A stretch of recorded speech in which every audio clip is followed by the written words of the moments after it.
Agora, uma última parte quanto aos estudos e pesquisas de economia, que é o processo de substituição de importações. História da economia brasileira, cola da web. Péssimo nome, né? Claro, mas bora ler o texto. Deixa eu ver. Considerando-se o crescimento do produto, a melhoria das condições médias de vida e a alteração da estrutura produtiva no sentido de se fornecer bens mais completos e com maior produtividade dos fatores de produção, podemos perceber que o Brasil se constitui um dos exemplos mais bem-sucedidos de desenvolvimento econômico no período pós-guerra, pelo menos até a década de 1980. O país apresentou taxas de crescimento em torno de 7% ao ano. Está escrito AA, desculpa aí, tá? Com ampla transformação na base produtiva e nas condições de vida à população, a partir do passar de uma economia agrário-exportadora para uma economia industrial e, consequentemente, um aumento da urbanização. Essa transformação e essas transformações necessitaram de alterações no quadro institucional e nas formas de organização social, período marcado por algumas descontinuidades e rupturas, podendo ser dividido em alguns subperíodos. Processo de substituição de importações, PSI, 1930 até 61, a crise do PSI e as reformas institucionais no PAEG, de 62 a 67, o milagre econômico, que de milagre não tem nada, de 68 a 73, segundo o Plano Nacional do Desenvolvimento, PND, de 74 a 79, a crise da década de 80, o processo de ajuste externo, a década perdida, as políticas de combate à inflação da nova república. Faremos a seguir uma análise da evolução da economia brasileira com base nessa cronologia, destacando os principais aspectos em termos de modelo de desenvolvimento e mudanças institucionais, bem como principais determinantes dos ciclos econômicos. Agora vamos para a parte que nos interessa, que é o processo de substituição de importações, PSI. Até a República Velha, a economia brasileira dependia quase exclusivamente do bom desempenho das exportações, que na época se restringiam a algumas poucas commodities agrícolas, notadamente o café, plantado na região sudeste, o que caracterizava a economia brasileira como agroexportadora. O bom desempenho depende das condições do mercado internacional do café, sendo a variável-chave nesta época o preço internacional do café. As condições deste mercado não eram totalmente controladas pelo Brasil. Apesar de ser o principal produtor de café, outros países também influíam na oferta, e boa parte do mercado era controlada por grandes companhias atacadistas que especulavam com estoques. A demanda dependia das oscilações do crescimento mundial, aumentando em momentos de prosperidade econômica e retraindo-se quando os países ocidentais, especialmente Estados Unidos e Inglaterra, entravam em crise ou em guerra. Deste modo, as crises internacionais causavam problemas muito grandes na exportação brasileira de café, criando sérias dificuldades para toda a economia brasileira, dado que praticamente todas as outras atividades do país dependiam dessa, diretamente ou indiretamente, né? As condições do mercado internacional de café tendiam a tornar-se problemáticas à medida que as plantações do produto no Brasil se expandiam. Nas primeiras décadas do século XX, a produção brasileira cresceu desmensuradamente.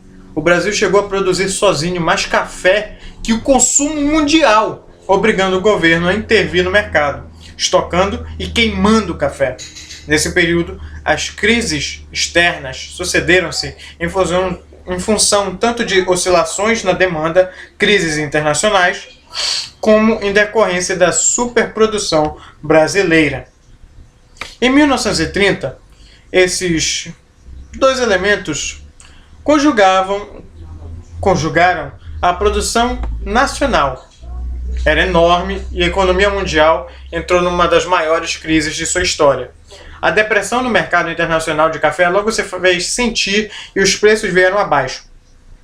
Isso obrigou o governo a interferir fortemente, comprando e estocando café e desvalorizando o câmbio, com o objetivo de proteger o setor cafeeiro e, ao mesmo tempo, sustentar o nível de emprego, de renda e demanda. Ficava, porém, claro que a situação da economia, dependente das exportações de um único produto agrícola, era insustentável. A crise dos anos 30 foi um momento de ruptura no desenvolvimento econômico brasileiro. A fragilização do modelo agrário exportador trouxe uma consciência sobre a necessidade da industrialização como forma de superar os constrangimentos externos e o subdesenvolvimento. Não foi o início da industrialização brasileira, esta já havia se iniciado desde o final do século XX, mas o momento em que esta passou a ser meta prioritária da política econômica. Este objetivo, porém, envolvia grandes esforços em termos de geração de poupança e sua transferência para a atividade industrial. Isto só seria possível com uma grande alteração política que rompesse com o Estado oligárquico e descentralização da República Velha e centralizasse o poder e os instrumentos de política econômica no governo federal. Este foi o papel desempenhado pela Revolução de 30. Dela decorreram o fortalecimento do Estado Nacional e a ascensão de o que mais? E a ascensão de novas classes econômicas ao poder, que permitiu colocar a industrialização como meta prioritária, como um projeto nacional de desenvolvimento. A forma assumida pela industrialização foi chamada de Processo de Substituição de Importações, PSI, devido ao estrangulamento externo gerado pela crise internacional decorrente da quebra da Bolsa de Valores de Nova York.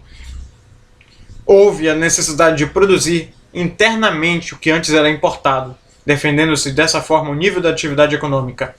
A industrialização feita a partir deste processo de substituição de importações é uma industrialização voltada para dentro, isto é, que visa atender o mercado interno.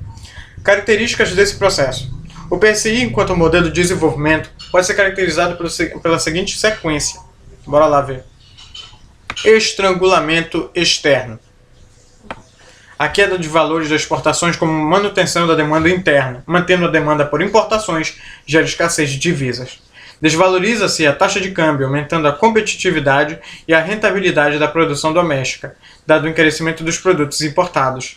Gera-se uma onda de investimentos nos setores substituidores de importação, produzindo-se internamente parte do que era importado, aumentando a renda e, consequentemente, a demanda. Observa-se novo estrangulamento externo, dado que parte do investimento do aumento da renda se traduziram em importações, retomando-se o processo. Nesse sentido, percebe que o setor dinâmico do PSI era o estrangulamento externo, recorrente e relativo. Ele funcionava com estímulo e limite ao investimento industrial. Tal investimento, substituindo as importações, passou a ser variável-chave para determinar o crescimento econômico. Todavia, conforme o investimento e a produção avançavam em determinado setor, geravam pontos de estrangulamento em outros. A demanda pelos bens destes outros setores era atendida através das importações.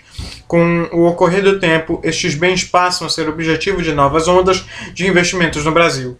Substituindo as importações, ditaria a sequência dos setores objeto dos investimentos industriais, que, a grosso modo, foi o seguinte: bens de consumo leve, bens de consumo duráveis, bens de consumo intermediários, bens de capital. Deixa eu ver se tem mais alguma coisa. Não tá passando, tá meio legado isso aqui, tá meio legado, com certeza, né?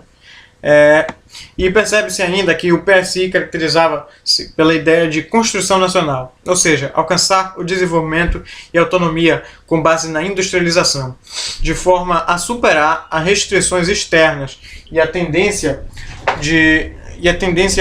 à especialização na exportação de produtos primários.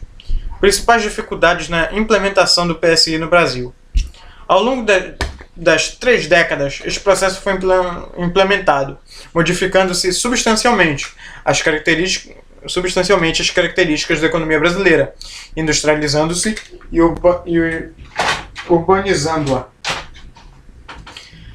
Isso, porém, foi feito com inúmeros percalços e algumas dificuldades. As principais dificuldades na implementação do PSI no Brasil foram as seguintes: tendência ao desequilíbrio externo, aumento da participação do Estado, aumento do grau de concentração de renda, escassez de fontes de financiamento, e aqui termina.